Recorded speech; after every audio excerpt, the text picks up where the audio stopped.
today? Yeah. Real quick, my name is Vincent E. Gray. I grew up on the south side of Chicago. I'm the class of 1996. All of that. Okay, so I'm going to do something a little bit different today. I have my book bag because this is my first debut, because when I'm looking at you, I'm giving you all the opportunity to eavesdrop in on the conversation that I had in 1997. When I first walked on this campus, me and my guys, we was hanging out, we was laughing, we was chilling, and I'm going to keep it 100% with you. One of the first things that I said to myself was, there was a college mantra that said it was 7 women to 1 man. And I said to myself, I'm going to get my 7, and if anybody else don't want that 7, I'm going to get that 7 too. And that night, real talk, that night I watched a Magic Johnson documentary.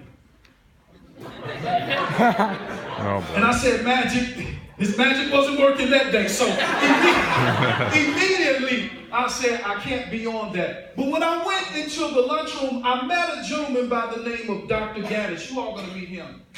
And the first thing that he said that blew my mind, class haven't even started, it's freshman orientation, I'm ready to turn up. And he walks to me specifically, and this is what he says. He said, young man, all you have is just a minute, only 60 seconds in it, forced upon you. You did not seek it, you did not choose it, but it's up to you to use it. You will suffer if you abuse it and give account if you use it. Just a tiny little minute, but eternity is in it. What time is it?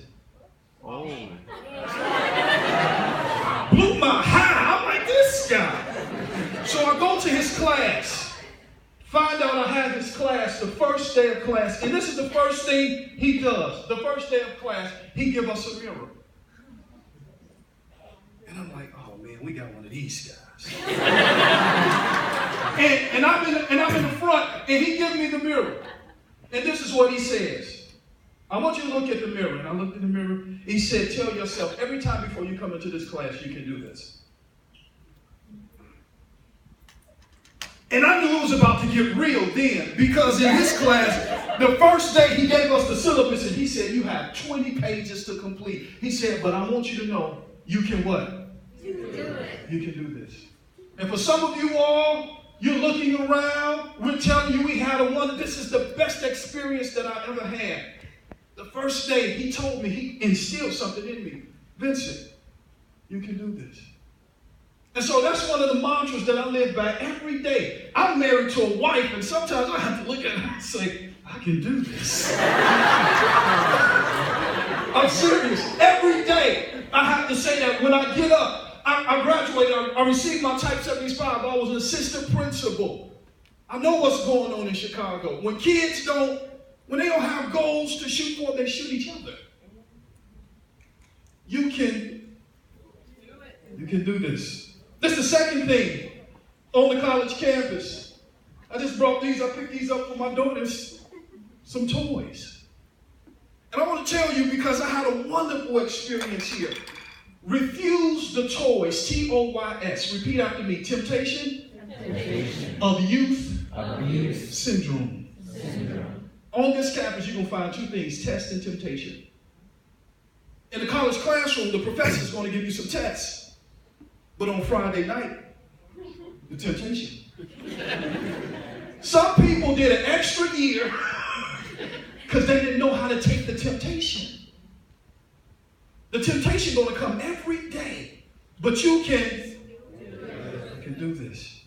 This is the next thing. I'll never forget that one of the principals, he told me, I was talking to some students, and I said, there's 4 rules to life, and I want you to catch this. It's called spilling, it's called drilling, it's called skilling, and then called billing. Let me explain.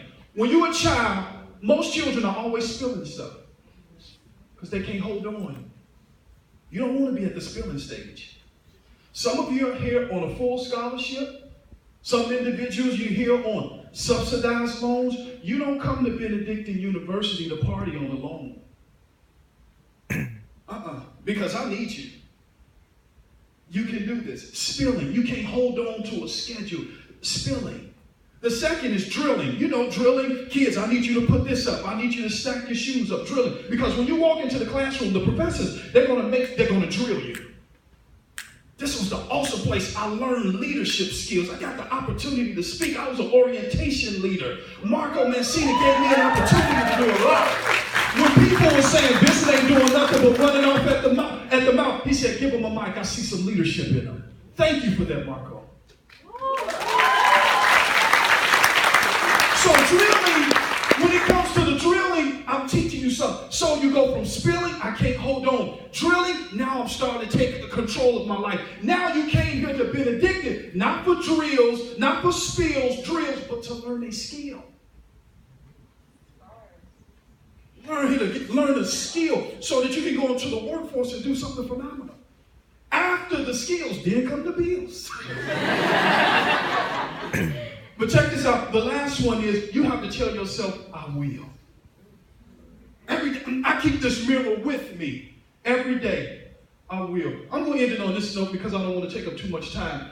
But when I was getting ready to go away to school, because I was the first one in the family to do it, I grew up in a neighborhood on the 78th of Paulina. I'm going to take my address, 7831st South Paulina. The name of the area, the unofficial name is called Killer Ward. That's what they call it. And so just for me to come out of that community, that was a lot. So when I come back to the neighborhood, individuals, they praise me like I'm King Kong. Chief Keef, okay, all right.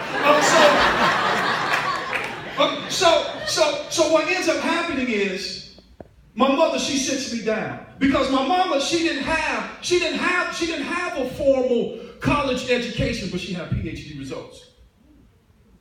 Yeah, that's some swag for you. She didn't have the college education, but everything that she did, she had PhD results. So she sit me down, and this is what she says to me. This is what she says to me, Marco. She said, Vincent, I need you to do something. I said, what's that, Mom? She said, I need you, when you get your degree, I need you to do better. I need you to get this degree, and once you get the degree, I need you to operate in your field so well that no person living, no person dead, and no person yet to be born can do it better. I'm going to throw that at you again. She said, Vincent, once you get this degree, I want you to do it better than no person. I want you to perform at optimum level. I want you to do it so well that no person living, no person dead, and no person yet to be born can do it better. She said, can you do that? I said, yes. And this was the only thing that I did, and I'm done. I developed a lot of relationships with people. I'm going to leave you with these last 2 points.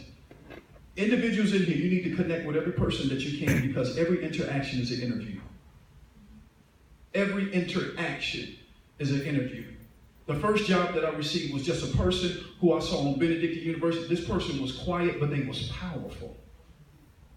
These individuals, I didn't even know that their parents, they own Uno Charter School, and she just saw me every day, and I would just speak, and she said she want to hire him.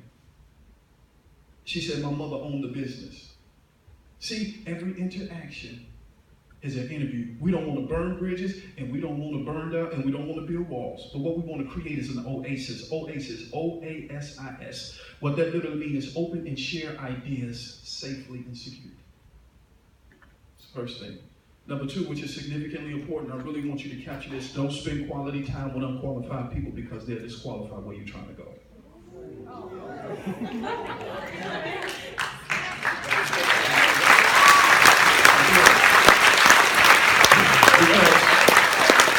The reason I say that, because every relationship is taking you somewhere.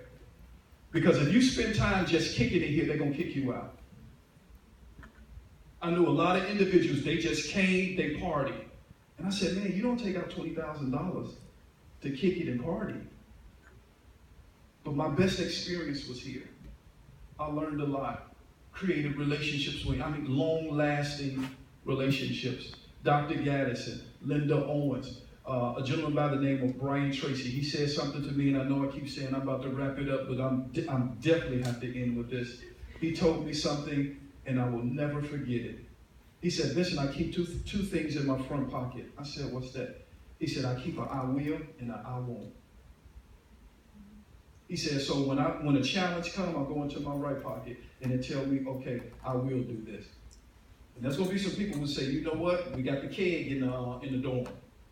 I'm going to the left pocket. I won't.